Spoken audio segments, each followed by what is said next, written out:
পটলের বিভিন্ন ধরনের রেসিপি আমরা করে থাকি। চাল পটল একটা সাবেকি নিরামিষ রান্না। এটা খেতে হয় অসাধারণ। আমি যে পদ্ধতিতে এই রান্নাটা করেছি এইভাবে একবার বানিয়ে দেখবেন, এর স্বাদ কিন্তু মুখে লেগে থাকবে। Hello friends, welcome back to my channel মিষ্টি ক্লাব। আশা রাখছি এই ভিডিওটা আপনাদের ভীষণই পছন্দ হবে। ভিডিও ভালো লাগলে লাইক আর শেয়ার করতে ভুলবেন না। চ্যানেলটি অবশ্যই সাবস্ক্রাইব করে আমার পাশে থাকবেন।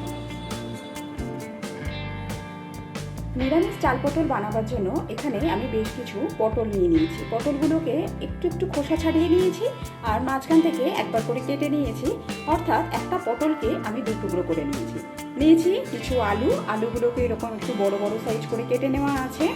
এখানে এক মুঠো গোবিন্দভোগ চালকে আমি জলে ধুয়ে জল ঝরিয়ে রেখে দিয়েছি। এখানে আছে আদার পেস্ট। এখানে আমি 4টে কাজুকে একটু জল দিয়ে পাতলা করে বেটে নিয়েছি। একটা মিডিয়াম সাইজের টমেটোকে এরকম স্লাইস করে কেটে নেওয়া আছে। কিছু কাজু বাদামকে আমি 4 টুকরো করে ভেঙে নিয়েছি কিছু কিশমিশ। এখানে আছে অল্প কিছু কাঁচা লঙ্কা। আর যে মশলাপাতি লাগবে সেগুলো রান্না করতে করতে আপনাদের সাথে শেয়ার করব। কড়ার মধ্যে প্রথমে আমি 1 টিস্পুন সাদা তেল অ্যাড করে দিচ্ছি।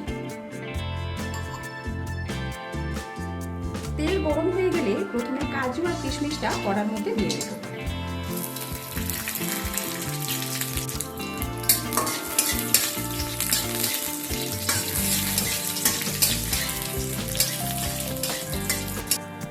কাজুর গায়ে হালকা কালার ধরতে শুরু করেছে, ঠিক এই সময় আমি গোবিন্দভোগ চালটাকেও দিয়ে দেবো।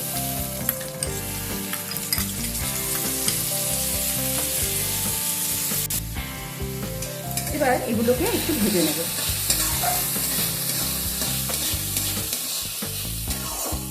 চালটা দেবার পর ততক্ষণ ভাজতে হবে যতক্ষণ না চালটা ভাজতে ভাজতে দেখবেন স্বচ্ছ হয়ে যাবে, ততক্ষণ চালটাকে আমাদের ভেজে নিতে হবে।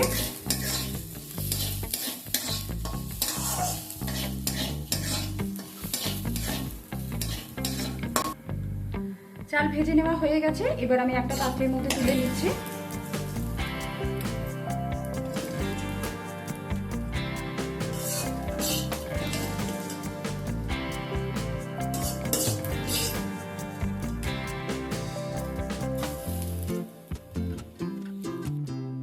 এবার আমি কড়াতে সর্ষের তেল দিয়ে দেব।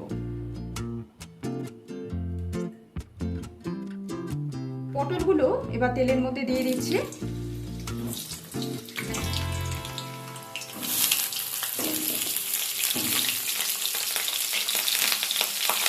পটলগুলো একটু লালচে করে ভেজে নিতে হবে।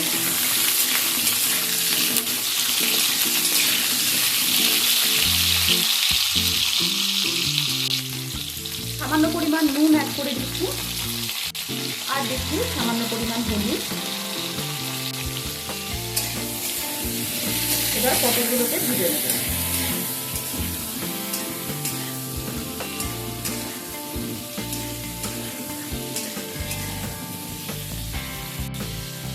একটা মশলার পেস্ট আমাদের বানিয়ে নিতে হবে, তার জন্য একটা ছোট বাটির মধ্যে আমি 1 টিস্পুন আদা বাটা দিয়ে দিলাম, 1/2 টিস্পুন হলুদ, 1 টিস্পুন রেগুলার লঙ্কার গুঁড়ো,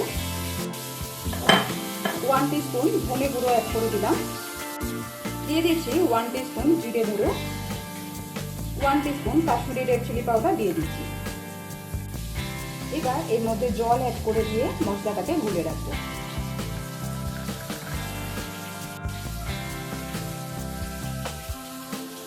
এইভাবে মশলা গুলে রাখলে রান্না করার সময় সুবিধে হয়, আর তাছাড়া মশলার ফ্লেভারটাও তরকারির মধ্যে খুব ভালোভাবে যায়।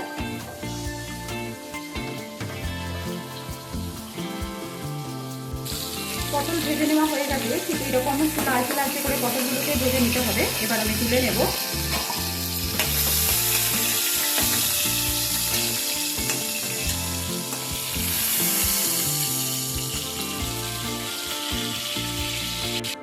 এবার আমি কড়ার মধ্যে আরো কিছুটা সর্ষের তেল অ্যাড করে দিচ্ছি।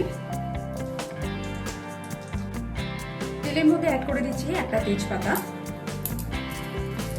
দিয়ে দেবো একটা গোটা শুকনো লঙ্কা, একটা ছোট দারচিনি স্টিক অ্যাড করে দিলাম। সেই সাথে অ্যাড করে দিচ্ছি 4টে ছোট এলাচ আর 2টো লবঙ্গ।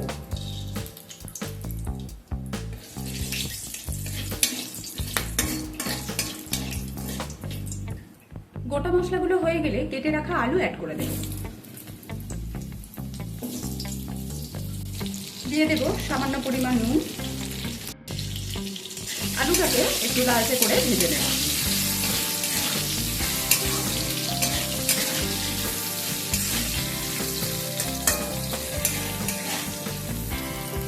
আলুটাকে ভাজার সময় আমি এটাকে চাপা দিয়ে ভাজবো, যাতে আলুটা ভাজা হওয়ার সাথে সাথে একটু সেদ্ধও হয়। আলু এরকম লালচে করে ভেজে নেওয়া হয়ে গেলে এর মধ্যে আমি কেটে রাখা টমেটো দিয়ে দিচ্ছি।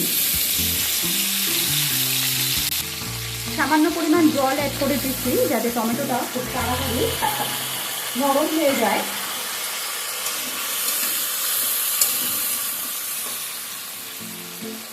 এবার এটাকে চাপা দিয়ে আবার চাপা দিয়ে দেবো। চাপা দিয়ে টমেটোটা যতক্ষণ না নরম হয় ততক্ষণ পর্যন্ত এটাকে কষিয়ে নেব। দেখুন টমেটোটা অনেকটাই গলে গেছে, আর মশলাও তেল ছেড়ে এসছে মশলা থেকে। টমেটোটা অনেকটাই গলে গেছে। ঠিক এই সময় আমি যে মশলাটা তৈরি করে রেখেছিলাম আদা পেস্টের সাথে, সেই মশলাটা অ্যাড করে দিলাম। একই সাথে আমি এর মধ্যে বেটে রাখা কাজুও অ্যাড করে দেব। মশলাটাকে খুব ভালো করে আমাদের কষিয়ে নিতে হবে।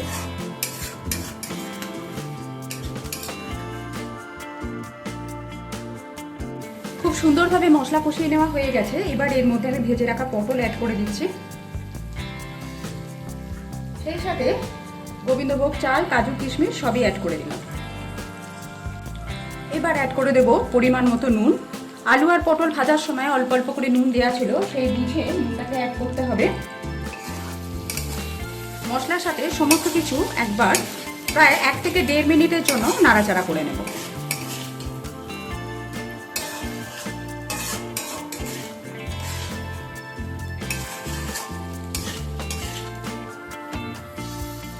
সমস্ত কিছু ভালোভাবে মিশিয়ে নেওয়া হয়ে গেলে এর মধ্যে আমি জল অ্যাড করে দেবো।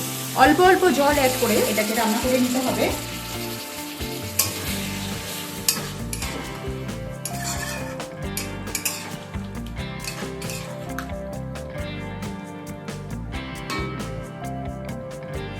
জলটা অ্যাড করার পর এখানে আমি 1/2 টিস্পুন গরম মশলা অ্যাড করে দিচ্ছি। এবার অ্যাড করে দিচ্ছি 4টে চিড়ে রাখা কাঁচা লঙ্কা। একবার সমস্ত কিছু ভালোভাবে মিশিয়ে নিলাম। এবার এটাকে লো ফ্লেমে চাপা দিয়ে রান্না করে নেব। মাঝে মাঝে ঢাকনা খুলে অবশ্যই একবার করে নেড়ে দিতে হবে।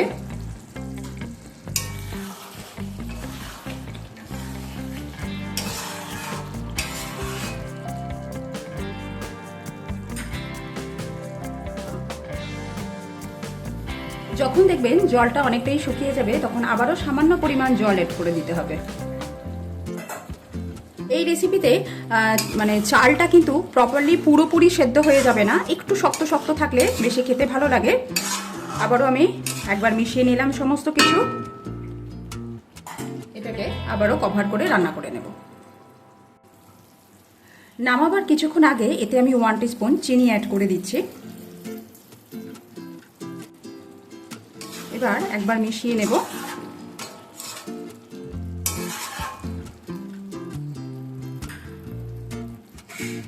এটাকে আর সামান্য সময়ের জন্যই কভার করে রান্না করে নেব। আজকের রেসিপি চাল পটল একদম রেডি। ঠিক এরকম একটু গা মাখা মাখা নামিয়ে নিতে হবে। এবার নামাবার আগে আমি এতে 1 টিস্পুন ঘি অ্যাড করে দিচ্ছি।